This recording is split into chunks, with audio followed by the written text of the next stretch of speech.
Buen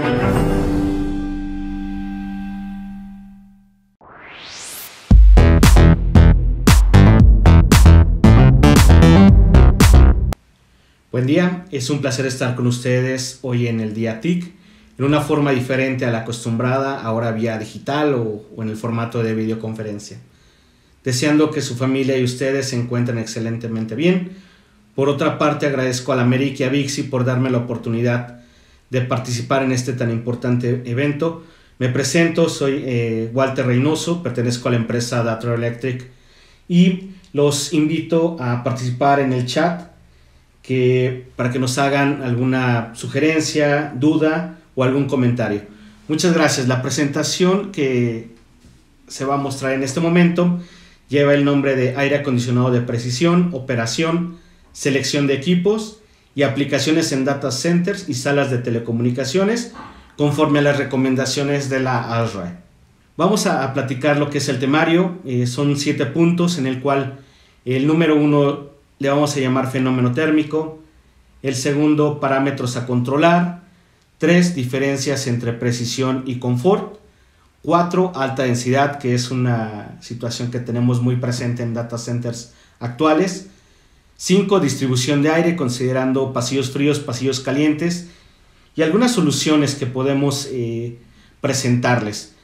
El punto 6, que es el free cooling, que es algo interesante porque podríamos pensar que solamente es aire a través de aire. Sin embargo, es un concepto totalmente diferente y muy interesante.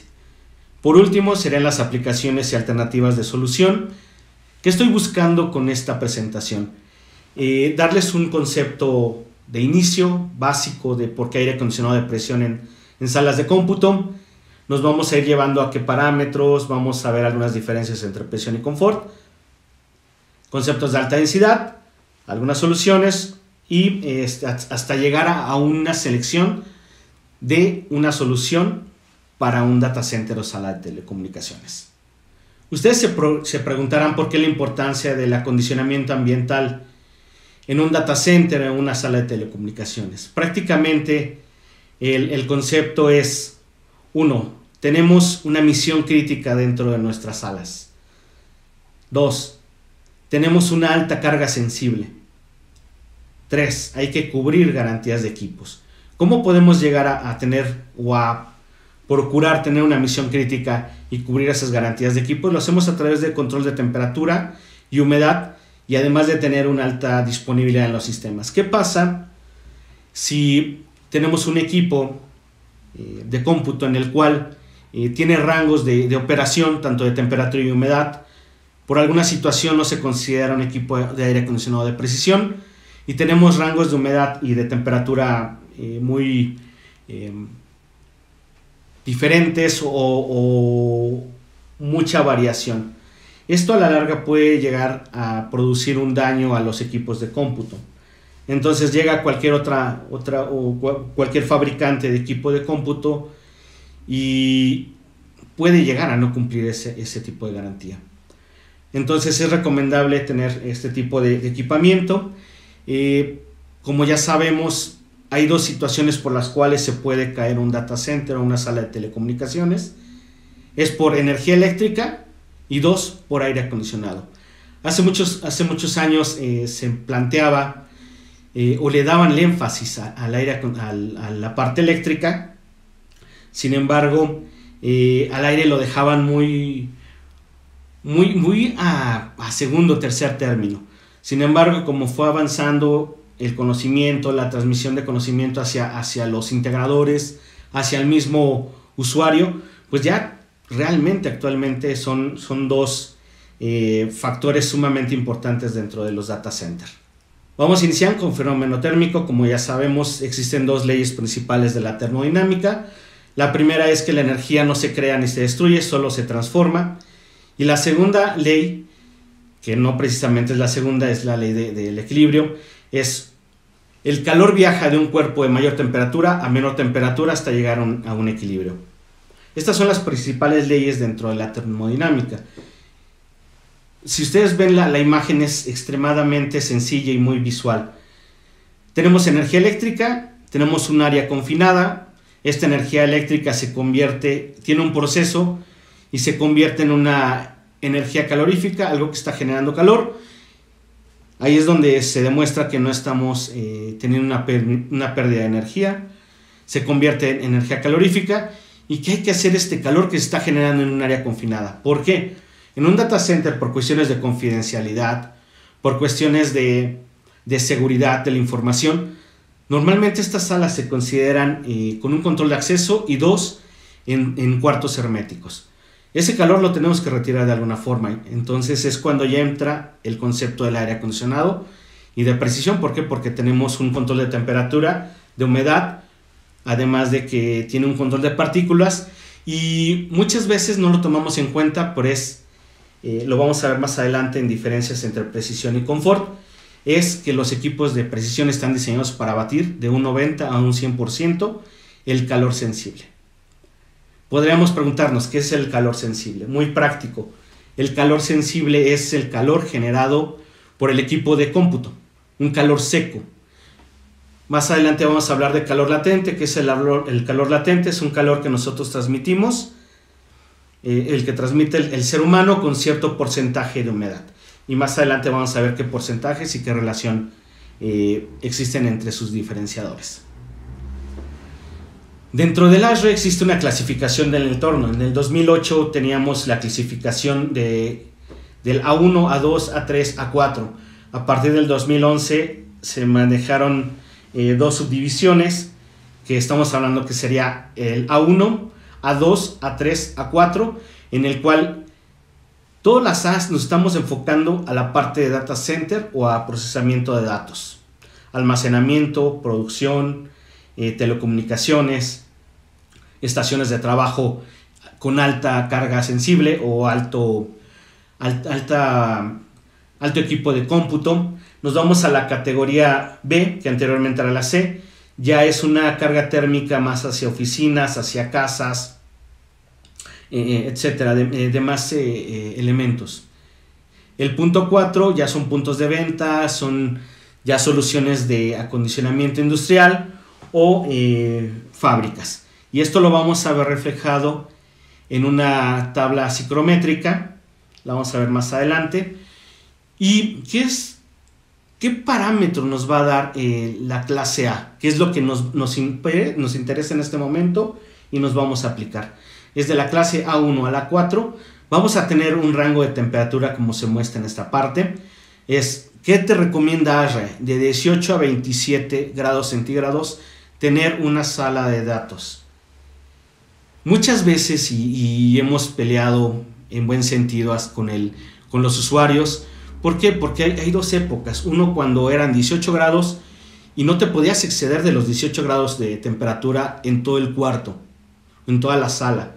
Entonces, actualmente, bajarle 1 grado centígrado a un sistema de enfriamiento, a un data center, cuesta dinero.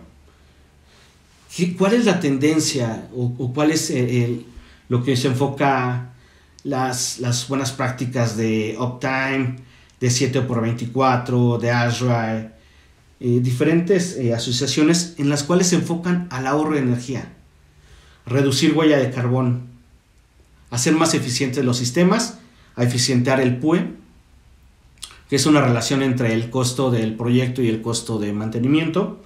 Entre más cerca está al 1 es mucho más eficiente. Y ese es otro tema de otra presentación, muy, muy interesante el PUE. Entonces, ¿qué pasa? Culturalmente en México tenemos se tenía una apreciación de que yo tengo 18 grados y 18 grados yo voy a operar.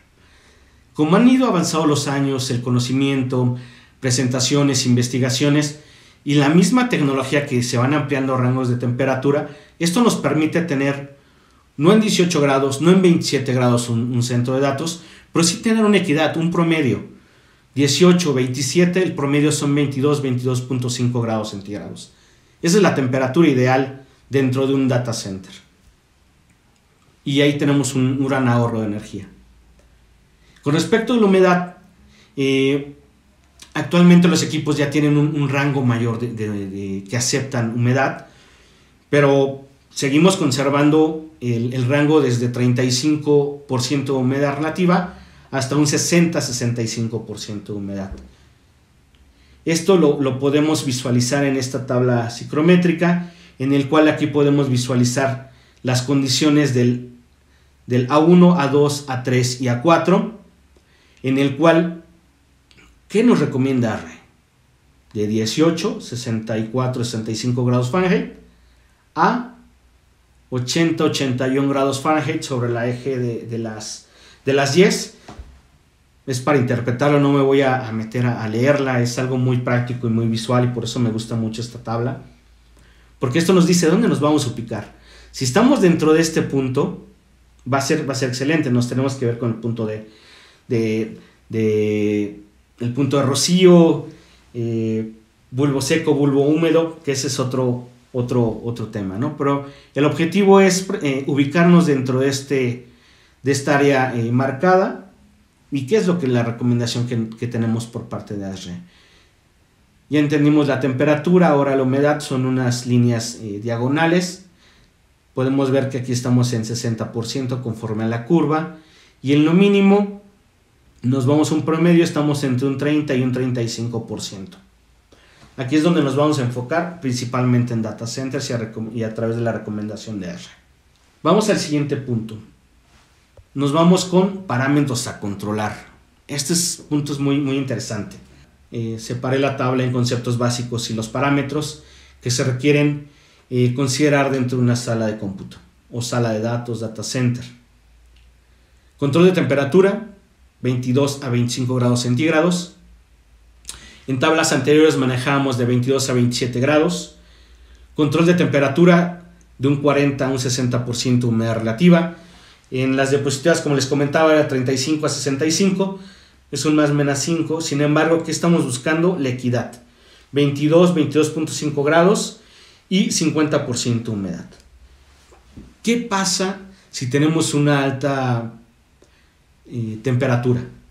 Al tener una alta temperatura dentro de un centro de datos, el mismo equipo electrónico puede tener un sobrecalentamiento, se apagan, y más complicado puede haber alguna fundición de materiales, ya que estos son muy susceptibles al calor y tenemos un daño en el equipo de cómputo.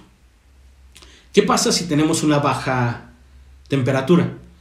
Al tener una baja de temperatura y los equipos están generando calor, tenemos un choque térmico, tenemos una diferencia de temperaturas, y es la segunda ley de la termodinámica. Hay una transferencia de calor, y al haber una transferencia de calor hay una condensación. Entonces, internamente hay una condensación en los circuitos electrónicos, y puede haber un cortocircuito o un arco eléctrico. Entonces, ahí repetimos, vamos hacia la equidad. ¿Qué pasa si tenemos una alta humedad? Si tenemos alta humedad, el equipo va a haber una condensación o una alta humedad, y puede haber un arco eléctrico, y por ende un daño en el equipo electrónico. ¿Qué pasa si tenemos una baja humedad? Vamos a tener una estática, se va a generar estática, y como sabemos, la estática te produce un arco eléctrico natural.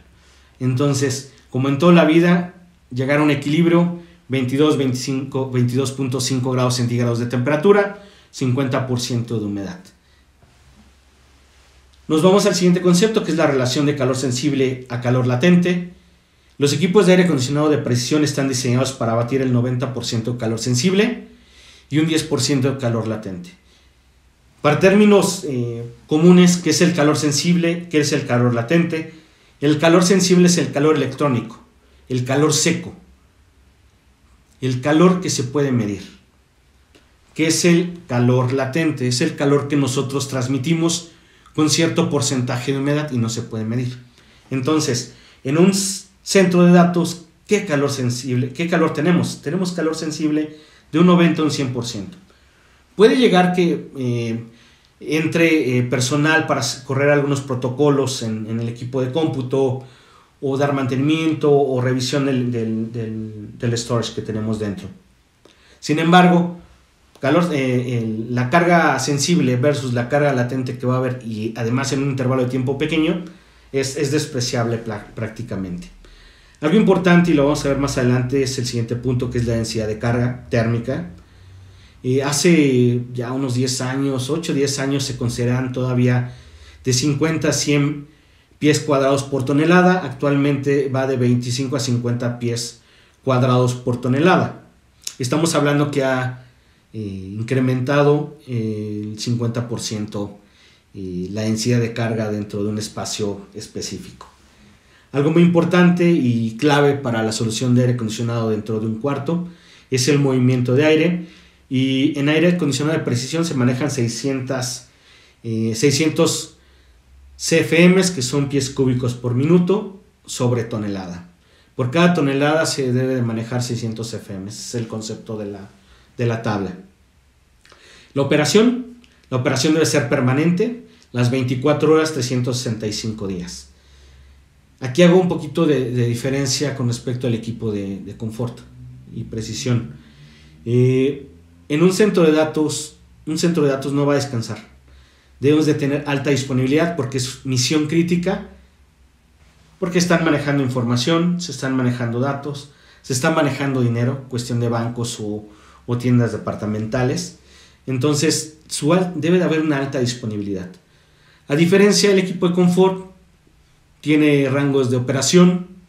Llega Walter a su oficina, prende el aire acondicionado o en forma automática, se va a las 7, 8 de la noche, se retira Walter y el equipo ya cumplió su función de acondicionar mi confort. Uno no es una máquina que debe estar operando 100%. Entonces, eso es una pequeña diferencia y por eso debe ser permanente la operación. Monitoreo indispensable. ¿A qué le llamo monitoreo? Actualmente, como se llama monitoreo, hay sistemas de monitoreo remoto. Sin embargo, me voy al monitoreo que tiene el equipo o el controlador de los equipos de aire acondicionado de precisión. ¿Qué pasa con un equipo de confort? En un display te dice enfrío, caliento o ventilo, o estoy apagado. Un equipo de precisión, por su alta disponibilidad, te va a decir estoy enfriando, estoy dehumidificando, estoy recalentando o estoy en reposo o solamente estoy ventilando. Entonces, para el personal técnico o de soporte, uno llega y con uno de confort dice, déjame ver qué está pasando. No, con equipo de presión te dicen alta presión, ok. Haces un análisis, ok, alta presión puede ser A, B, C o D. Entonces, ¿qué te ayuda a hacer un diagnóstico de soporte más rápido y poder mantener la alta disponibilidad del sitio? Seguimos al punto 3, que son diferencias entre precisión y confort, y va muy ligado al punto 2. Tenemos el concepto, tenemos los parámetros de precisión y parámetros de confort. Vamos a iniciar con el caudal de aire o flujo de aire, esto en pies cúbicos por minuto sobre tonelada. En precisión manejamos de 550 a 600, como ya lo platicamos en presentaciones anteriores o en diapositivas anteriores. En confort tenemos de 350 a 400 CFM por tonelada. Importante en un data center es mover adecuadamente el aire dentro del recinto. Siguiente punto es la densidad de carga en pies cuadrados por tonelada, como lo comentábamos anteriormente, de 25 a 50 pies cuadrados por tonelada en equipos de precisión. En confort manejamos de 250 a 300 pies cuadrados por tonelada, una menor densidad de carga térmica. Vamos al siguiente punto, que es calor sensible, que ya lo hemos comentado en diapositivas anteriores, en el cual en equipos de precisión manejamos de un 90 a un 100% el calor sensible. En equipo de confort manejamos de 55 a 65% de calor sensible. Aquí, ¿qué pasa? Todavía en la actualidad, pero ya es menos, hay usuarios que por cuestiones de economía o desconocimiento todavía buscan colocar equipos o instalar o suministrar equipos de confort. Hay que estar conscientes que esta relación que estamos visualizando en la presentación, si se dan cuenta, de un 90 a un 55, prácticamente tenemos casi el doble de abatimiento de calor sensible. Y les voy a comentar un caso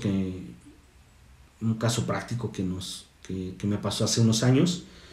En un data center se tenía un abatimiento para la carga térmica de 2 equipos de confort de 20 toneladas. Por requerimientos del fabricante del equipo de cómputo, le dijeron: no te puedo certificar tu centro de datos. ¿Por qué? Porque no estás cumpliendo con los requerimientos de temperatura y de humedad solicitados por yo fabricante. Además de que tenía una alta vulnerabilidad, no tenían control de temperatura ni de humedad correcta.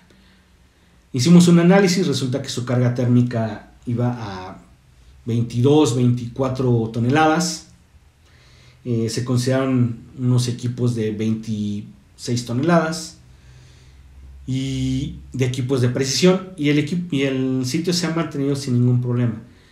¿A qué voy? 26 toneladas versus 40 toneladas, ahí tenemos ese diferencial de 45 al 50% de calor sensible, calor latente.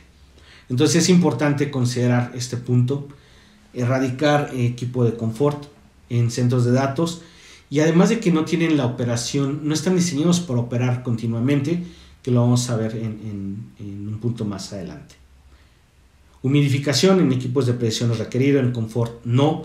¿Por qué? Porque nosotros transmitimos cierta humedad a nuestro mismo cuerpo y no es requerido para nuestro confort. Recuerden, confort es nuestro, confort es confort humano. En precisión, porque es requerido.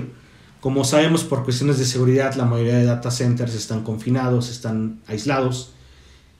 ¿Y qué estamos generando dentro? Estamos generando lo que es calor sensible, calor electrónico, calor electrónico principalmente, o calor seco, como le podemos llamar también. Entonces, en ese sitio no estamos generando nada de humedad. Y recordemos a lo que comentamos en las primeras diapositivas, si tenemos baja humedad, podemos producir estática. Entonces, por eso hay que generar cierto porcentaje de humedad, a un 50%, que ya hablamos de la equidad. Recalentamiento. El recalentamiento en precisión es requerido, en confort no es requerido. En confort el recalentamiento es diferente, ahí se le llama calefacción y no tiene que ver con el recalentamiento. Les explico cómo identificar el recalentamiento. Muchas veces el concepto de dehumidificación se malentiende, incluso cuestionan: oye, en un equipo de presión, ¿para qué son las resistencias eléctricas que tiene el equipo?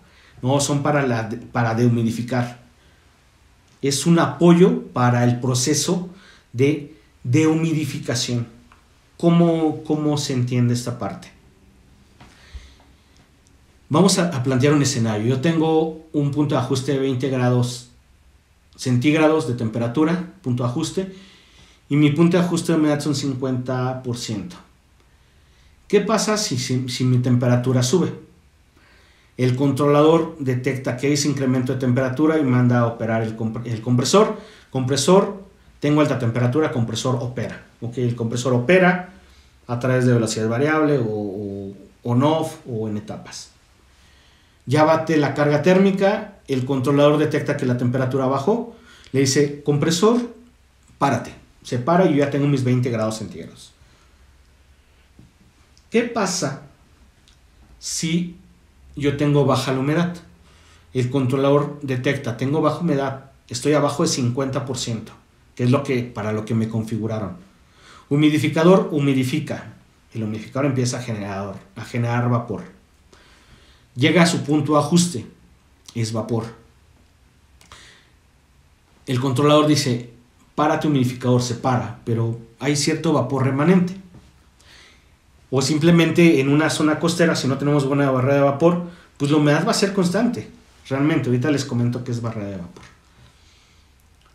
Entonces, yo ya tengo mi punto de ajuste de humedad Al 50 ya dejé de humidificador, pero tengo ese vapor remanente. Entonces dice el controlador, ok, tengo humedad, tengo que retirar humedad a mi ambiente. ¿Cómo lo hago? Lo hago a través de enfriar.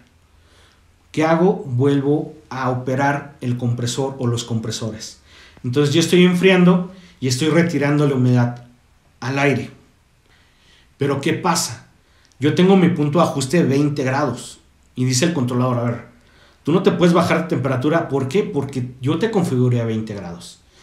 Pero porque estoy inyectando frío, la temperatura empieza a bajar. Es un efecto natural. Estoy enfriando, estoy secando el ambiente.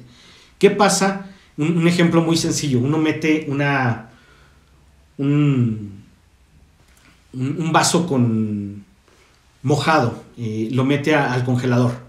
Inmediatamente las gotitas o el ambiente húmedo que tenemos en el vaso se empieza a secar, se empieza a congelar. Es el mismo efecto que tenemos con el enfriamiento en la dehumidificación. Ahora, ¿qué pasa? Yo estoy bajando esos 20 grados, ya estoy en 19, estoy 18, pero mi humedad todavía no baja. Entonces el controlador le dice, ok, banco de resistencias para recalentamiento. Apoya al equipo para poder mantener la temperatura de set point o de punto de ajuste. Entonces, a mí me encanta el proceso de humidificación porque son varias contradicciones. Dices, estoy enfriando, pero estoy calentando el aire, o sea, le estoy metiendo calor. Y es una combinación impresionante desde el punto de vista psicométrico, muy, muy interesante. Entonces, cuando hablo me apasiona este tema, es algo muy, muy interesante. ¿Qué pasa? Va a subir mi temperatura del aire. Lo estoy enfriando, pero lo estoy calentando para poder mantener la temperatura de ajuste o de set point, pero estoy bajando la humedad al sistema. Entonces, aquí el tip del día de hoy es cuando dehumidificamos es a través del enfriamiento, no de las resistencias. Porque me ha tocado muchos casos que, no, sí tiene 3 etapas de recalentamiento para dehumidificar. No, es parte del proceso de la dehumidificación. Bueno, después de este apasionamiento de la dehumidificación, continuamos con la operación. Repito, la imprecisión es permanente por el 7x24, 365 días y alta disponibilidad porque atendemos o está diseñado para una misión crítica. En confort es intermitente, lo que comentaba. Walter llega a su oficina, en automático se prende el aire acondicionado, deja de haber gente, se mueve y se apaga el aire de confort.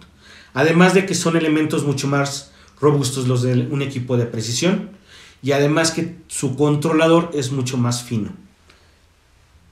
Esa es la parte de la operación. Barrera de vapor. Muchas veces el gran problema que tenemos en los centros de datos es que no se maneja barrera de vapor. O manejamos barrera de vapor, tiene que ser térmica y para humedad. ¿A qué le llamo barrera de vapor? Es una barrera de aislamiento para el centro de datos. Volvemos al confinamiento de un data center, lo tenemos aislado por cuestión de seguridad. Me está generando calor. 2. Podemos tener un agente externo, como puede ser incidencia solar o aire acondicionado en la sala conjunta de nuestro data center. O simplemente es intemperie, como algún día me pasó en una llamada que tuve, una solución en Zacatecas, que me preguntaban, tuve una llamada y me dicen, Walter, traigo un problema en Zacatecas, es una repetidora y tengo un equipo de precisión, sin embargo, volvemos a lo mismo, no está calentando el equipo de aire, ¿no? Retomando, el equipo no calienta, es enfriar y se apoya con recalentamiento para la dehumidificación. ¿Qué pasaba en ese sitio? Interactuando con el usuario, preguntando, contestando y viceversa, yo le preguntaba condiciones ambientales. Ok, ¿qué temperatura te marca el display? Me marca 15 grados y quiero subirlo a 25. Y ok, y ya le subí las 3 etapas del set point y no me está calentando. Ok, ahí fue cuando comento, no es calefacción, es recalentamiento, es un apoyo. Segundo, ¿Qué temperatura tienes exterior? No, pues estoy a -5, -6 grados. ¿De qué material son tus paredes? No, pues mis paredes son de ladrillo normal. ¿Qué está pasando? La temperatura del exterior, la temperatura del interior, estamos a 15 grados, está cediendo calor al espacio exterior. Por eso la temperatura baja del sitio. Aunque el equipo esté configurado a 25 grados, 27 grados, que es lo máximo normalmente, 28 grados máximo, el equipo no va a poder dar. ¿Por qué? Porque está luchando contra la temperatura exterior. ¿Y qué pasa? No tenemos una barrera de vapor, no tenemos un aislamiento entre el exterior y el centro de datos o el espacio a acondicionar. Y eso es en precisión, en confort, en cualquier espacio que vamos a acondicionar debe de haber una barrera de vapor. La temperatura se controla con un panel, con fibra de vidrio o algún poliuretano. Pero muchos de los problemas es el control de la humedad. La humedad no la sentimos, sí la sentimos, no la vemos, no la percibimos hasta que pasa cierto tiempo. Para esto hay pinturas especiales que ya se está llevando más seguido en México. Anteriormente, hace unos 5-8 años, era un gran problema la humidificación, el control de la humidificación dentro de los sitios, muchas veces hasta en laboratorios o sitios que requerían un control de humedad bastante riguroso, y era un problema. ¿Por qué? Porque no se manejaba una barrera de vapor. Ya conforme van avanzando los años, recomendaciones, pues ya se usa más seguido, o es más común ver una barrera de vapor, y es una pintura y se crea una película de poliuretano en la cual la humedad no permite interactuar con los espacios contiguos. Y es sumamente importante la barrera de vapor. Monitoreo, volvemos a la presentación o a la diapositiva anterior. Es requerida. En confort no es requerido. ¿Por qué? Porque me puedo aguantar el calor, me puedo aguantar el frío, ¿no? Me cubro o me quito la chamarra. En el equipo de presión no, es requerido para poder atender una misión crítica y poder tener alta disponibilidad en los sistemas. Bueno, continuamos. Un concepto muy interesante que es la alta densidad. Alta densidad, podemos ver dos imágenes totalmente diferentes. Una, el antes, ¿qué era el antes? El antes eran centros de datos bastante grandes, con interacción de operadores dentro del data center, equipos de tecnologías que requerían mucho enfriamiento y mucho espacio. Actualmente, ¿qué pasa? Y es donde entra el concepto de alta densidad sí, densidad de carga. En un menor espacio podemos ver lo que tenemos aquí almacenado, lo podemos ver o en un servidor o en un rack. Entonces, en el menor espacio tenemos una mayor información, pero podríamos, me ha tocado muchas veces, oye Walter, pero tengo equipos, servidores altamente eficientes y son sumamente pequeños, tengo un mínimo de consumo de energía eléctrica.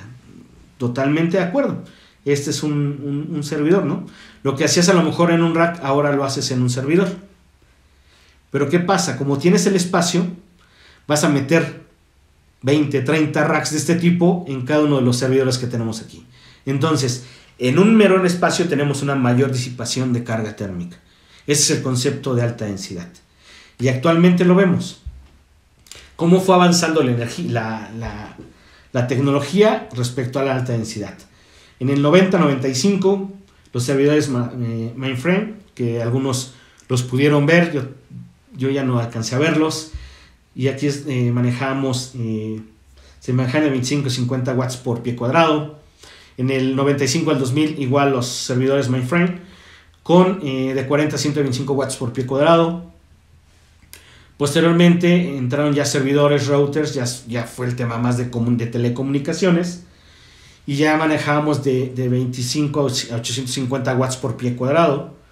En el 2004 en adelante se maneja la tecnología Blade, que es almacenamiento virtual, y vamos racks desde 500 hasta 1500 watts por pie cuadrado. Actualmente lo que les comentaba anterior. Concentramos en un menor espacio mayor carga. Y actualmente tenemos desde 1500 watts y me atrevo a decir que hasta 10.000, 12.000 watts por pie cuadrado en la actualidad. En telecomunicaciones un parámetro que se usa es de 3.5 a de 3.4 3.5 o 3.400 a 3.500, 3.600 watts por pie cuadrado, o más o menos es por rack, para que tengan un parámetro aproximado. ¿Cuáles son las tendencias de densidad de carga? Probablemente vean, hoy es 2017, 2014. A mí lo que me interesa que ustedes visualicen es cómo a partir del 98 se dio el boom del crecimiento, y esto va a ser exponencial.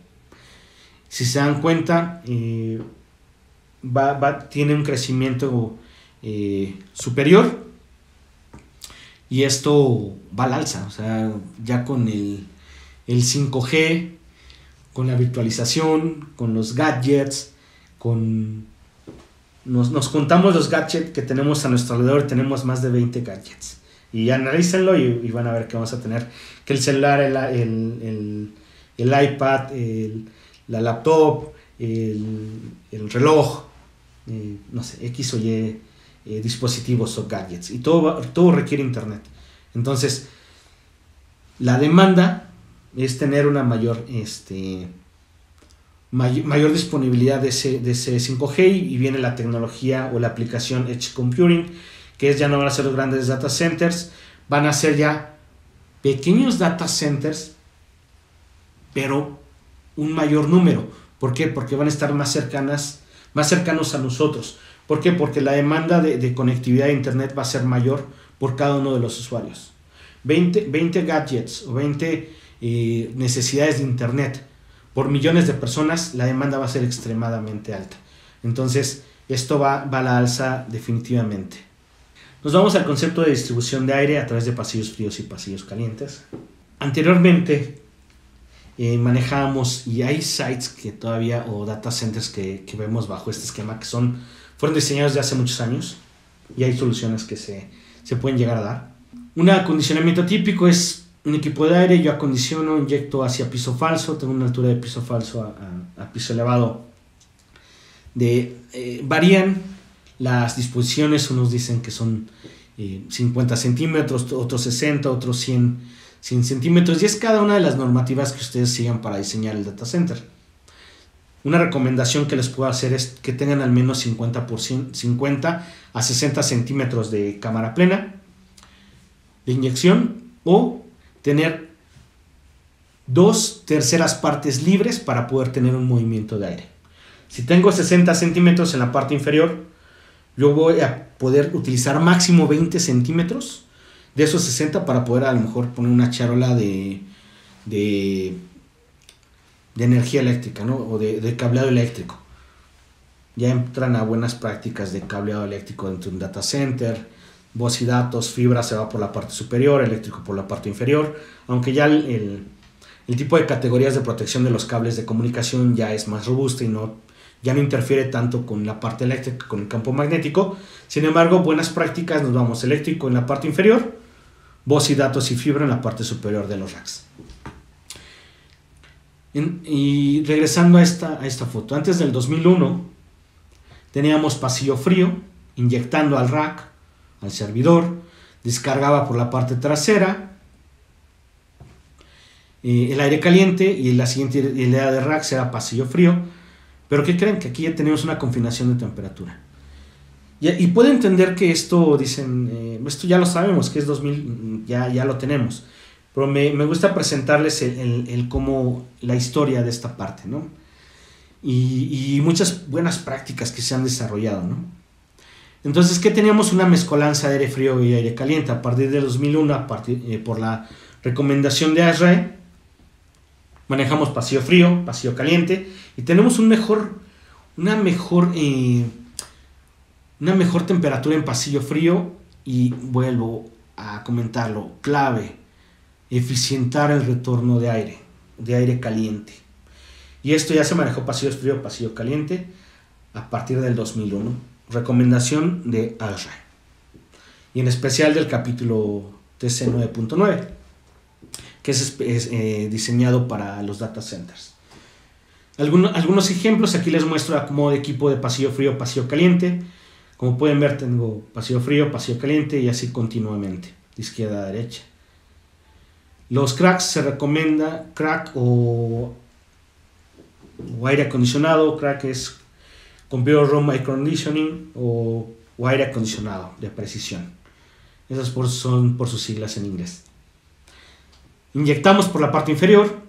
El retorno, que es superior, lo acercamos al pasillo caliente. Clave: retornar lo más rápido posible el aire caliente. Eso es lo más eficiente que puede haber. Pasillo frío, pasillo caliente, pasillo frío, pasillo caliente. Ese es un ejemplo de una solución y un acomodo de racks. Aquí un ejemplo ya más esquemático, igual pasillo frío, pasillo caliente. Y aún así tenemos alguna problemática o mezcolanza de aire, frío con aire caliente, pero es menos a cuando no se considera pasillo frío y pasillo caliente. ¿Algún otro ejemplo? Otro arreglo de racks. Este era paralelo en el arreglo anterior. En el arreglo actual nos vamos a equipo 1, equipo 2, backup. Yo voy a tener un pasillo frío, acondiciono o presurizo toda la cámara plena. Inyecto por la parte inferior, sale por mis pasillos fríos. ¿Y qué estoy haciendo? Estoy retornando lo más pronto posible o lo más cercana posible el aire caliente a mi retorno de equipo de aire. Esa es la máxima recomendación que les puedo dar. Un ejemplo de pasillo frío. Una de las tendencias o recomendaciones es tener pasillos mecánicos. En esta parte trasera no se visualiza, pero ahí están los equipos de precisión inyectando hacia piso firme. ¿Y qué se gana con esta parte de no entrar al data center? Porque muchas veces el data center lo administra la gente de IT o de TI, y la parte de la infraestructura electromecánica la coordina otra área, infraestructura o mantenimiento. Entonces es difícil interactuar entre las dos áreas porque cada uno tiene su interés. Yo tener mi producción, equipo coordinador de IT y equipo de infraestructura, tener óptimo nuestro equipo electromecánico. Entonces, bajo recomendaciones y además de mantenimiento y alta disponibilidad, se recomiendan los pasillos mecánicos. Otra distribución de aire, que es pasillo inyección superior e inferior. Actualmente hay equipos con inyección superior. Aquí estamos viendo el lado derecho. Yo inyecto por la parte inferior, el otro equipo inyecto por la parte superior. ¿Y qué estoy creando en esta parte? Estoy creando una cortina de aire frío. ¿Y qué estoy haciendo con un plenum de retorno? Estoy regresando lo más pronto posible a mi retorno de equipo de aire. Después vinieron varias tendencias con cuestiones de chimeneas dinámicas o pasivas, que eso ya lo vamos a ver más adelante. Y aquí es cuando no tenemos piso falso. Tenemos equipo remoto y podemos inyectar a través de ducto de cualquier material. Puede ser a través de lámina, a través de un sándwich de fibra con aluminio, poliuretano. Entonces hay varios métodos para distribución de aire. Mismo concepto, ¿qué estamos haciendo? Retornando lo más pronto posible el aire caliente. Posteriormente se fueron dando modificaciones, y este fue el padre de las chimeneas dinámicas. Yo entraba, por tener mi rack confinado, dejaba de crear pasillo frío, pasillo caliente, tenía un ventilador de entrada, un ventilador de descarga de aire, y se volvía altamente eficiente para el retorno de aire caliente y la inyección. Sin embargo, ¿qué pasa? Yo tengo un punto vulnerable en esta parte por el ventilador. ¿Qué pasa si me falla? Ya no tengo entrada de aire. ¿Qué pasa si me falla? Ya no tengo salida de aire caliente y hay problemas en el equipo. Y más adelante se fueron dando varias alternativas, como son chimeneas dinámicas, ya con ventiladores de DC, con ventiladores que pueden ir conectados a un UPS, que nunca se van a parar. Incluso alternados, uno falla y agarra el 100% de la carga del otro ventilador. Entonces ha habido varias situaciones y varias alternativas en cuestiones de distribución de aire. Y punto clave es inyectar la parte de retornar lo más pronto posible el aire caliente. Y hay otros métodos u otras alternativas, y unos dicen es más recomendable encapsular pasillo frío, otros pasillo caliente. Sin embargo, es criterio ya del diseñador. Yo lo que recomiendo es que se confine el pasillo frío. ¿Por qué? Porque a la temperatura de inyección, que es lo que nos genera recurso económico, pues vamos a tener, en vez de tener el pasillo o la inyección a 11, 12 grados, la voy a tener a 15, 18 grados, y ahí tengo 3, 4 grados que estoy ahorrando en temperatura. Entonces tenemos un mayor ahorro de energía, y sí teniendo un eficiente retorno de aire. Vamos a la parte de free cooling. En la parte de free cooling, podríamos decir es que el free cooling es interactuar con el ambiente exterior. Es una parte de free cooling, totalmente de acuerdo. De repente es muy no aplica para todas las zonas, no aplica para cualquier momento, porque tiene que ver las condiciones ambientales del exterior. No es lo mismo tener un free cooling en Puerto Vallarta que tener un free cooling en Toluca o en la parte alta de Zacatecas, por dar un ejemplo, ¿no? Entonces, sí se puede dar. Hay programas que hacen corridas conforme a las condiciones climatológicas históricas de cada uno de los sitios, y se puede llegar a considerar un free cooling a través de aire del exterior. Me voy un poquito más hacia adelante, más esquemático. Si hablamos del free cooling, no solamente es del aire, como lo comentaba anteriormente. Ya hay sistemas combinados que no es solamente el equipo que trabaje con free cooling, con aire, no. Nos vamos a todo el sistema de enfriamiento que trabaja en diferentes métodos. Compresor, velocidad variable, eso es recomendado para el free cooling. Un sistema de generador de agua helada y un sistema de torre de enfriamiento o un sistema evaporativo. Como podemos ver en esta gráfica, yo tengo un sistema de agua de condensación, o puede ser una torre de enfriamiento que me está llegando a mi parte de evaporador, en el cual tengo 2 serpentines, tengo un sistema de expansión directa, tengo 2 sistemas de expansión directa que pueden trabajar a través de agua de condensados, proveído por este equipo exterior, que es una torre de enfriamiento, o un dry cooler o un fluid cooler, que es un generador de agua de condensados. Y tenemos un tercer elemento que puede ser un serpentín, en el cual corre agua a través de un generador externo por ambiente. Hagamos de cuenta que tenemos un espacio, un ambiente frío, está corriendo agua a través de este serpentín ahorrador, y está generando agua para mi sistema no solamente con la torre de enfriamiento, sino estoy generando agua independiente a través de este serpentín para poder generar agua de condensación hacia mis compresores. Esta es una etapa.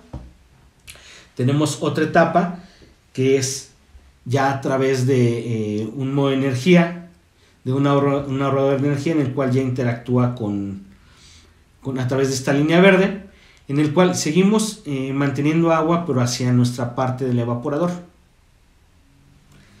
Aún no entran nuestros compresores, ahí están, pero esos los van a utilizar como último caso. Yo voy a estar moviendo agua, por el mismo movimiento voy a tener una cierta condensación de la temperatura del serpentín, y voy a tener un abatimiento de carga térmica. Posteriormente, si lo requiere, ya se puede utilizar un compresor asistido, que así se le llama, en el cual está la torre de enfriamiento e interactúa con el serpentín o con el coil de ahorrador, y me está trabajando el compresor a través de agua de condensados. Y ya como último, nuestro sistema de expansión directa, ya es como último término. Actualmente hay modelos que se puede ahorrar hasta un 65-70% de energía a través de la utilización de estos tres sistemas. Repito, no es enfocado a un solo equipo, no es enfocado el equipo, es enfocada a la solución de poder tener agua helada, agua de condensados, un serpentín auxiliar externo y compresores de velocidad variable. Al tener toda esta combinación se puede lograr entre 65 y un 70% de ahorro de energía. Y no nos enfocamos solamente al free cooling, a la parte de aire, sino va más allá. No es un equipo, repito, es una solución para poder tener un ahorro de energía considerable dentro del proyecto que se va a tener. Vamos por el último punto, que son aplicaciones y alternativas de solución. ¿Qué tipo de sistemas tenemos dentro de los equipos de aire acondicionado de precisión? Tenemos sistemas enfriados por aire, en el cual tenemos una fuente de calor. Está generando, hagan de cuenta que estamos generando el calor a través del refrigerante. El evaporador está absorbiendo el aire caliente generado por la fuente. Este calor se mueve a través del refrigerante y lo traslada hacia el condensador, a la parte exterior. Y aquí se fuerza el aire caliente hacia el exterior. Es un concepto muy práctico de presentar un sistema enfriado por aire, en el cual interactúa un evaporador, un condensador, el aire del refrigerante y el refrigerante a aire. Más explícito, yo tengo un evaporador, tengo un condensador en el cual tengo tuberías de interconexión, y nuestro medio de transporte del calor va a ser nuestro sistema de nuestro refrigerante. El refrigerante absorbe, tiene la cualidad de ebullir a muy bajas temperaturas y absorbe el calor que está transportando o que está generando nuestro evaporador. Aquí tenemos la separación evaporador-condensador. Aquí ya se ve un poquito más técnico. Yo tengo mis 4 elementos de un ciclo de refrigeración, que es un evaporador, un compresor, un condensador y una válvula de termoexpansión. ¿Yo qué voy a estar haciendo o qué está pasando en el equipo? Yo tengo una entrada de aire a mi evaporador, mi compresor está moviendo el refrigerante a través de un ciclo, llega a mi condensador, le retiro temperatura y presión a mi refrigerante, regresa en forma de líquido a mi válvula de expansión, y este se encarga de atomizar el refrigerante en partículas más pequeñas hacia nuestro evaporador, donde está teniendo una transferencia de calor el aire caliente con el evaporador a baja temperatura. Ese es un ciclo muy general de refrigeración. Un sistema enfriado por agua o por glicol es de igual forma. Tenemos una fuente de calor, tenemos un evaporador, interactuamos dentro del evaporador refrigerante hacia un condensador, y de este condensador hacia mi intercambiador de calor voy a tener otro medio de transferencia de calor, que va a ser el agua o glicol. ¿Cuándo se aplica agua y cuándo se aplica glicol? El glicol no es más que un anticongelante y un elemento anticorrosivo. ¿Qué pasa si estamos en una costa y tenemos un sistema enfriado a través de agua? Tenemos que hacer una proporción de agua glicol. ¿Para qué? Para que nuestro metal o nuestro material que tenemos en costa no se deteriore, no se oxide rápidamente. Y inversamente, si tenemos en un espacio frío, que aquí en México realmente no lo usamos por cuestiones de temperatura, lo usamos más por efectos de corrosión o corrosivos. Por ejemplo, en Estados Unidos, en Nueva York, menos 10 grados, menos 8 grados, 5 grados. el agua se congela a los 0 grados. Entonces, si le aplicamos glicol, nuestro punto de congelamiento va a ser mayor. Entonces, yo a 15 grados no voy a tener el agua congelada. O sea, va a seguir fluyendo, independientemente que se tienen que forrar las tuberías que están en el exterior. Entonces, yo al tener el intercambiador, yo voy a estar extrayendo el aire en forma forzada, el calor que se está generando dentro de este espacio interior. Reflejado en un ciclo de refrigeración, yo tengo un evaporador, mi mismo ciclo de refrigeración, que es válvula de expansión, evaporador, compresor, condensador. Aquí en este condensador yo voy a estar interactuando con refrigerante que me está comprimiendo el compresor, valga la redundancia, pero ese es el efecto. Y cuando se usa un equipo de expansión directa enfriado por aire y cuando un equipo de expansión directa enfriado por agua. El compresor tiene un desplazamiento volumétrico y tiene cierto limitante de distancia o del desplazamiento. Y andamos entre el 50 y 60 metros de interconexión entre evaporador y condensador. Si yo excedo esa distancia, ya empiezo a tener caída de presión. ¿Por qué? Porque el compresor es como ponemos una manguera en una llave. Si la manguera es proporcional al chorro de agua, pues va a salir con buena presión. Pero ¿qué pasa si a una manguera de 3/4 o a una llave de 3/4 le ponemos una manguera de 4 pulgadas? Pues va a ser un chorrito que va a estar desplazando la presión del agua, ¿no? Entonces, a lo mejor es un ejemplo muy sencillo, pero es muy significativo. Entonces, si yo excedo esa distancia, hay sistemas en la cual puedo tener una mayor...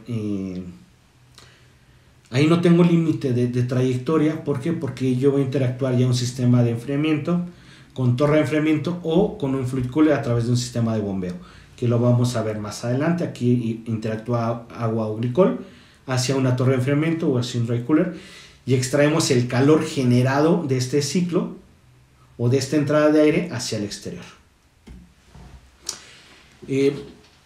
Más explícito, tenemos un fluid cooler o una torre de enfriamiento, tenemos el evaporador en el cual cumplimos con el ciclo de refrigeración, que es un válvula de expansión, evaporador, compresor, condensador.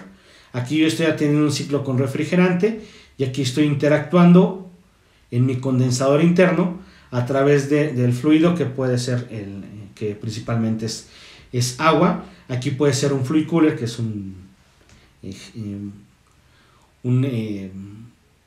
condensador enfriado por agua, o puede ser una torre de enfriamiento a través de un sistema evaporativo.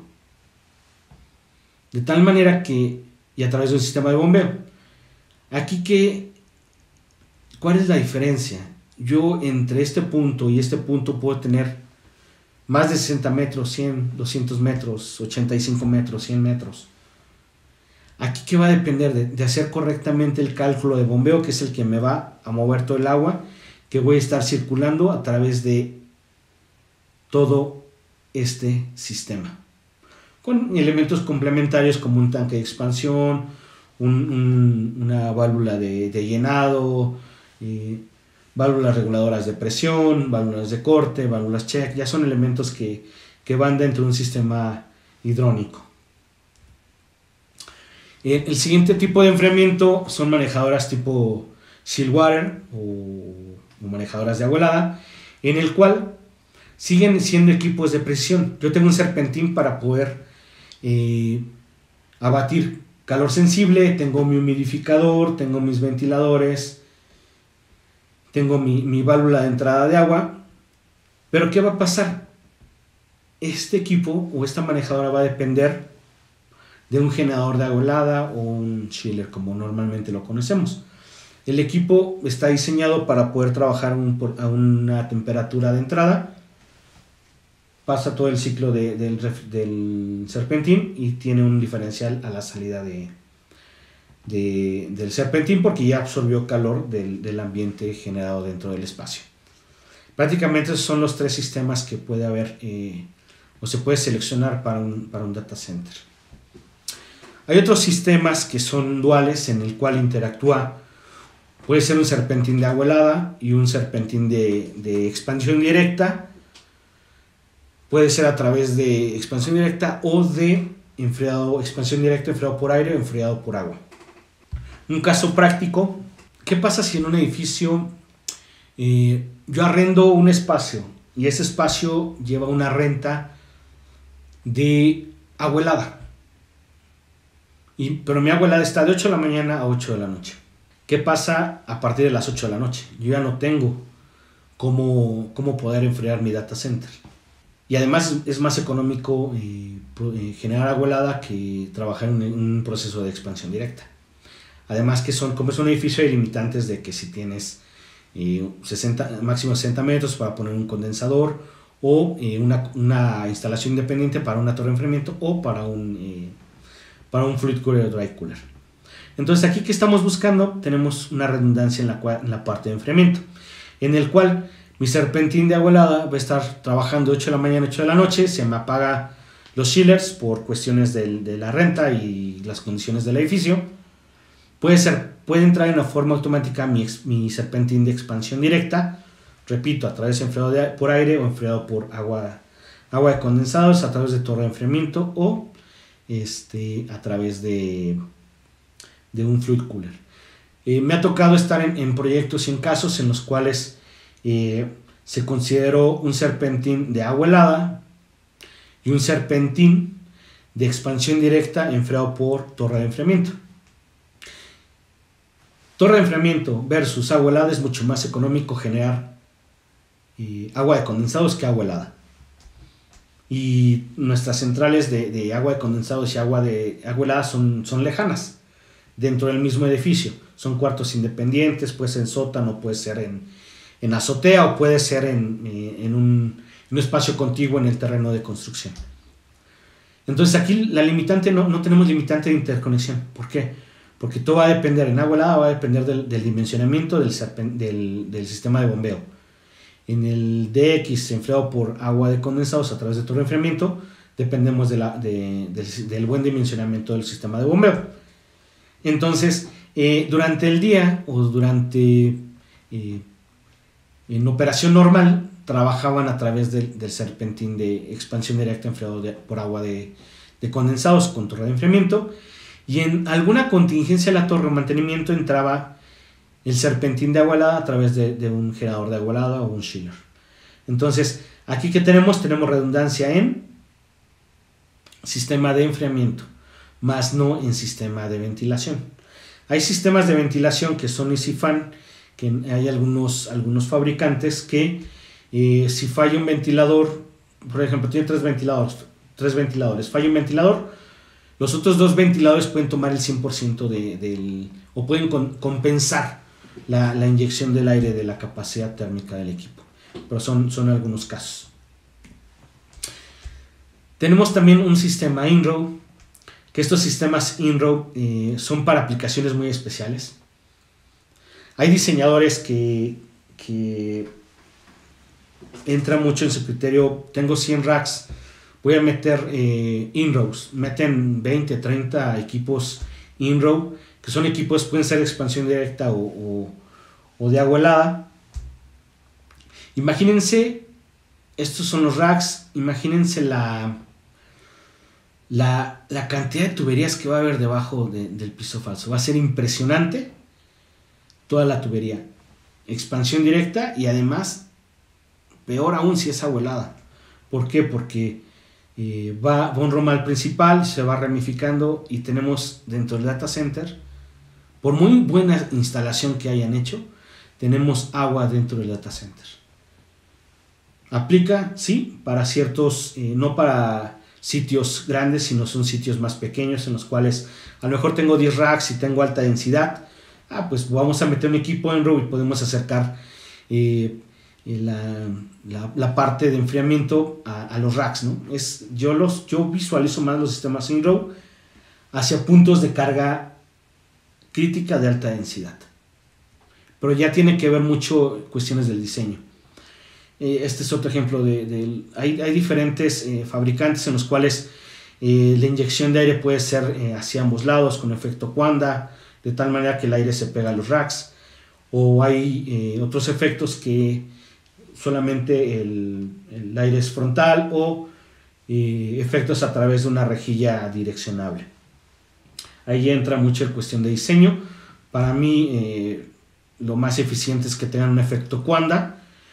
El efecto Quanda es que pase a través de un semicírculo, pasa el aire, lo rodea, y el mismo efecto de la ventila hace que se pegue hacia la parte lateral izquierda o derecha de la salida de aire, y por ende le pegue directamente a los racks. Lo que les comentaba hace rato, el confinamiento a través de pasillo frío o pasillo caliente, ya es cuestión del diseñador. A mi punto muy personal, yo recomendaría el pasillo frío, confinarlo, porque ahí es lo que les digo, bajamos la temperatura de inyección, va a ser menor, además de que tenemos que eficientar el retorno de aire. Pueden confinar pasillo frío, confinar pasillo caliente, manejarlo